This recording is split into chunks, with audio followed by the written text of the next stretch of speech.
ఇలా ఆర్టీసీ కార్మికులు రాష్ట్ర వ్యాప్తంగా సమ్మె చేస్తున్నారు. వారి సమ్మెకు బీఆర్ఎస్ పార్టీ సంఘీభావాన్ని తెలియజేస్తా ఉంది.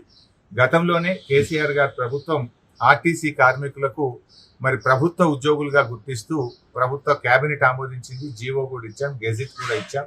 దాని వెంటనే వారిని ప్రభుత్వ ఉద్యోగులుగా గుర్తించండి. కార్మికులను చర్చలకు పిలవండి.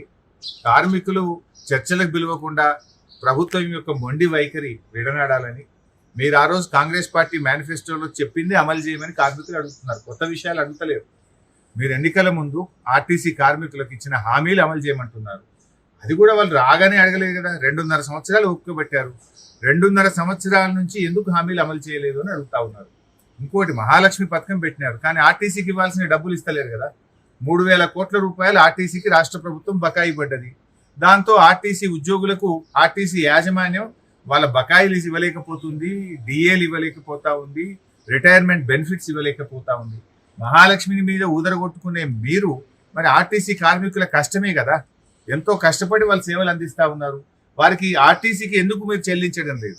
బడ్జెట్లో పెడుతున్నారు కానీ నిధులు విడుదల చేయడం లేదు. ఆనాడు బీఆర్ఎస్ ప్రభుత్వం మహాలక్ష్మి లేకపోయినా రాష్ట్ర ప్రభుత్వం నుంచి సంవత్సరానికి 1,500 కోట్ల గ్రాంట్ ఇచ్చాం. మీరు గ్రాంట్ బంద్ చేసిండ్రు, కనీసం మహాలక్ష్మి పైసలు కూడా ఇవ్వడం లేదు. తక్షణమే మహాలక్ష్మి డబ్బులు ఆర్టీసీకి విడుదల చేయాలని, కార్మికులతో చర్చ జరిపి కార్మికుల యొక్క న్యాయబద్ధమైన కోరికల్ని తీర్చాలని చెప్పి ప్రభుత్వాన్ని డిమాండ్ చేస్తారు.